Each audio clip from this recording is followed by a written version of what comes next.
ৰামায়ণৰ সাগৰ আৰু ভাগীৰথীৰ কাহিনী আহক জানো ভিডিঅ'টোৰ মাধ্যমেৰে। সমুদ্ৰৰ নাম কিয় সাগৰ হ'ল? ভাগীৰথী নদীৰে বা উৎপত্তি কেনেকৈ হ'বলৈ পালে? এই দুয়োটা প্ৰশ্নৰ উত্তৰ ৰামায়ণৰ এটি বৰ দীঘলীয়া অথচ সৰস কাহিনী তোমালোকক চমুৱাই ক'ব খুজিছোঁ। আমাৰ দেশখনৰ প্ৰতিটো ঐতিহ্যপূৰ্ণ কথাকে আমি জনাটো উচিত নহয় জানো? সেইবাবেই কৈছোঁ শুনিবা।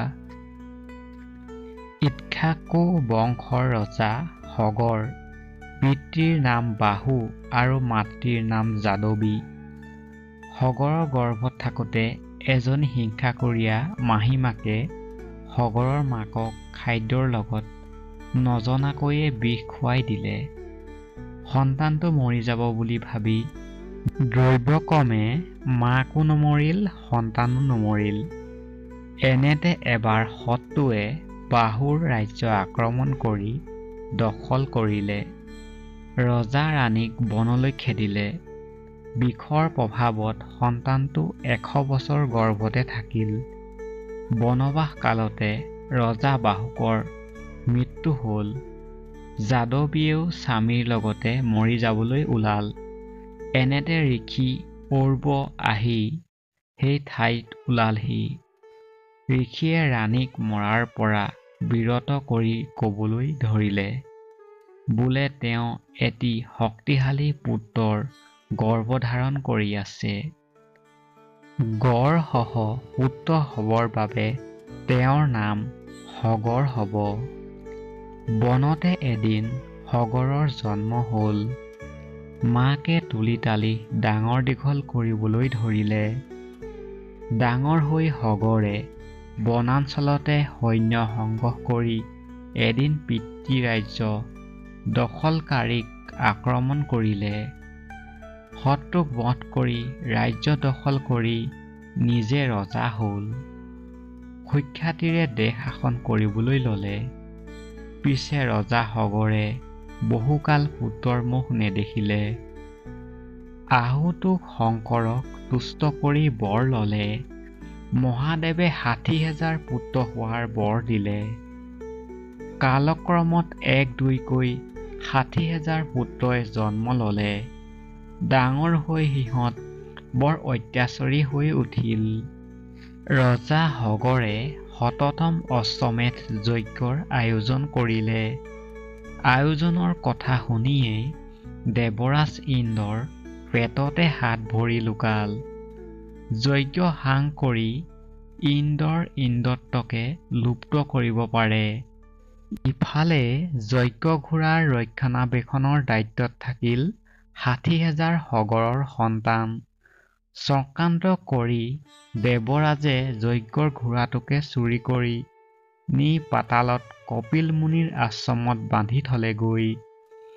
ইফালে ঘোঁৰাৰ শুং সূত্ৰ বিচাৰি গৈ সগৰৰ পুত্ৰগণে কপিল মুনিৰ আশ্ৰমত বান্ধি থোৱা দেখিলে। তেওঁলোকে মুনিকে চোৰ ধৰিলে। মুনিক নানা লঘু লাঞ্ছনা কৰি আশ্ৰমৰ লণ্ডভণ্ড কৰাত মুনিয়ে খঙৰ ভমকত শাও দি সকলোকে ভস্ম কৰি পেলালে। কি হ'ল বা কিয় এনে হ'ল কোনেও গম নাপালে। গম পালে মাত্ৰ নাৰদে। গম পাবৰে কথা, নাৰদনো নাথাকে ক'ত। য'ত অপায় অমংগল ঘটে তাৰে বাতৰি লয় নাৰদে। পাৰিলে নিজেই প্ৰতিকাৰ কৰে, নোৱাৰিলে যথাস্থানত জনাই প্ৰতিকাৰৰ কৰিবলৈ কয়। যি হওক খবৰ নাৰদে গৈ সগৰ ৰজাক জনালেগৈ। সগৰে তেতিয়া নাতিয়েক অংশুমানক ঘোঁৰাটো খুজি অনাৰ পুত্ৰসকলক উদ্ধাৰৰ ভাৰ দিলে। অংশুমান পাতাললৈ গৈ মুনিক কাকূতি মিনতি কৰিহে ঘোঁৰাটো খুজি আনিলে। পিতৃসকলৰ মুক্তিৰ বিষয়ে সোধাত মুনিয়ে ক'লে, তোমাৰ পুত্ৰ ভগীৰথেহে এই কাম কৰিব পাৰিব। তেওঁ প্ৰথমে মহাদেৱক তুষ্ট কৰি আকাশী গংগাক পৃথিৱীলৈ নমাব লাগিব। গংগাৰ পবিত্ৰ জলধাৰা শাপগ্ৰস্তসকলক ভস্মৰ ওপৰেদি বোৱাই নিলেই সকলো প্ৰাণ পাই উঠিব। অংশুমান হ'ল ৰজা সগৰৰ নাতি, গভীৰত হ'ল অংশুমানৰ নাতি।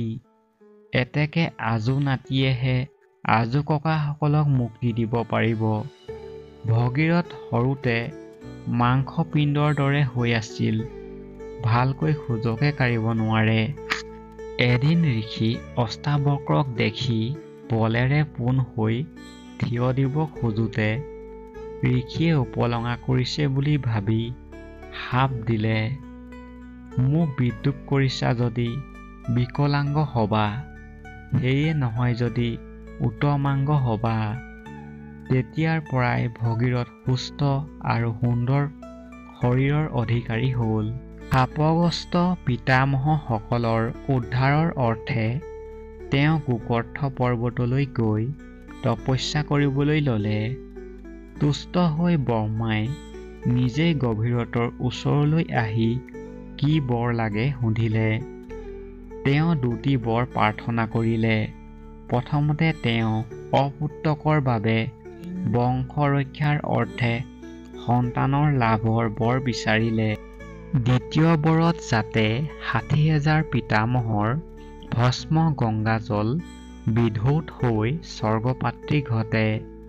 ব্ৰহ্মাই প্ৰথম বৰটোত তথাস্তু বুলি ক'লে, কিন্তু দ্বিতীয় বৰটোৰ বাবে মহাদেৱক সন্তুষ্ট কৰিবলৈ উপদেশ দিলে।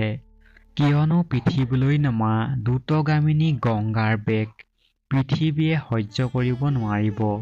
সেয়ে ইয়াৰ বিধান স্বয়ং সদাশিৱৰ হাতত। ভগীৰথে এইবাৰ মহাদেৱক তুষ্ট কৰিবলৈ ধ্যানত বহিল। শিৱই ভগীৰথৰ প্ৰাৰ্থনা শুনিলে। গংগাৰ তীব্ৰ বেগ জটাৰ মাজত ধাৰণ কৰিবলৈ সন্মত হ'ল। গংগাক নমাই আনিলে।